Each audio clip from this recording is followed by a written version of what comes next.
Hi friends, welcome to SK Innovations. இன்னைக்கு நம்ம என்ன பார்க்க போறோம்னா ரொம்பவே டேஸ்டியான ரசம் எப்படி பண்ணலாம்னு பார்க்கலாம். இப்போ ஃபர்ஸ்ட் இந்த அளவுக்கு புளி எடுத்து தண்ணில ஊற வச்சுக்கோங்க. இது அப்படியே ஊறட்டும். அடுத்து இந்த ரசத்துக்கு தேவையான ரசப்பொடி செஞ்சிடலாம். ரசப்பொடி செய்யிறதுக்கு 1/2 கப் அளவுக்கு துவரம்பருப்பு, 1/2 கப் தனியா, 1 கப் மிளகு, 3/4 கப் சீரகம் இதெல்லாம் எடுத்துக்கிட்டாச்சு. இது எல்லாமே ஒரு கடாயில சேர்த்து வறுத்துக்கலாம்.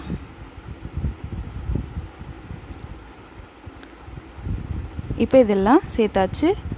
ஸ்டவ் மீடியம் ஃப்ளேமில் வச்சுக்கோங்க. 2 நிமிஷத்துக்கு நல்லா வறுத்துக்கலாம். இந்த பொருட்களோட நீங்கள் காய்ந்த மிளகாய் ஆட் பண்ணுறது இருந்தாலும் ஆட் பண்ணிக்கலாம். நாங்கள் குழந்தைங்களுக்கு கொடுக்கறதுனால இதில் காஞ்ச மிளகாய் ஆட் பண்ணல. இது 2 நிமிஷத்துக்கு நல்லா வறுத்தாச்சு. இப்போ ஒரு அகலமான தட்டில் கொட்டி ஆற வச்சுக்க போகிறேன்.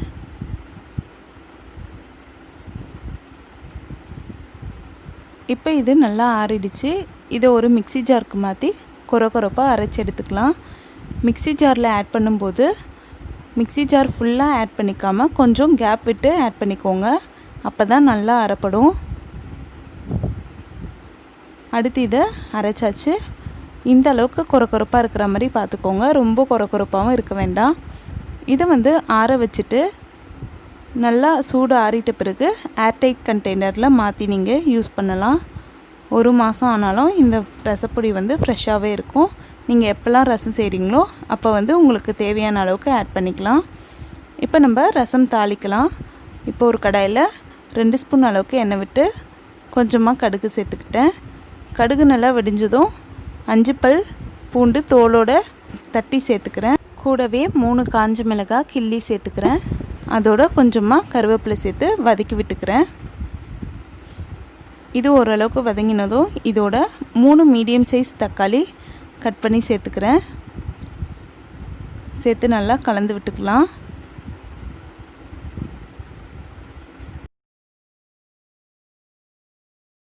தக்காளி சீக்கிரம் வதங்கணுன்றதுக்காக இப்போவே இந்த ரசத்துக்கு தேவையான அளவுக்கு உப்பை நான் இதோட ஆட் பண்ணிக்கிறேன். ஆட் பண்ணிவிட்டு 1 டைம் நல்லா கலந்து விட்டுக்கிறேன்.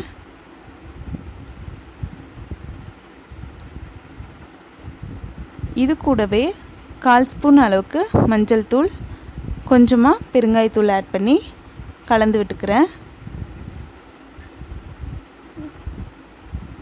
இப்போ இது நல்லா வதங்கட்டும். இப்போ பாருங்கள், தக்காளி நல்லா வதங்கிடுச்சு. இந்த அளவுக்கு நல்லா வதங்கி இருக்கிற மாதிரி பார்த்துக்கோங்க. அடுத்து இதோட நம்ம ஏற்கனவே ஊற வச்சு எடுத்துருக்க புளியை கரைச்சி அதோட தண்ணி ஆட் பண்ணிக்கிறேன். கூடவே இந்த ரசத்துக்கு தேவையான அளவுக்கு தண்ணி விட்டு நல்லா கலந்து விட்டுக்கிறேன்.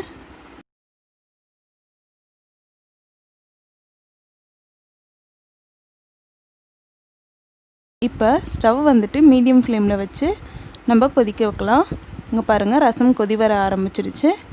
நம்ம அரைச்சி எடுத்துருக்க ரசப்பொடியிலேருந்து 1 டேபிள் ஸ்பூன் அளவுக்கு ரசப்பொடி இந்த ரசத்தில் ஆட் பண்ணி ஸ்டவ் ஆஃப் பண்ணிக்கலாம்.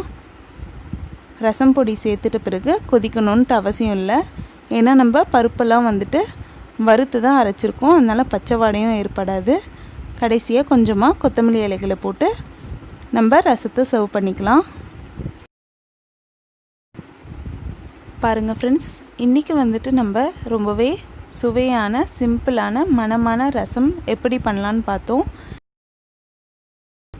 கண்டிப்பாக எல்லோரும் இந்த மெத்தடில் 1 டைம் செஞ்சு பாருங்கள். இந்த வீடியோ உங்களுக்கு பிடிச்சிருந்தால் லைக் பண்ணுங்கள், உங்கள் ஃப்ரெண்ட்ஸோடு ஷேர் பண்ணுங்கள், அண்ட் எப்படி இருந்துச்சுன்னு கமெண்ட் பண்ணுங்கள்.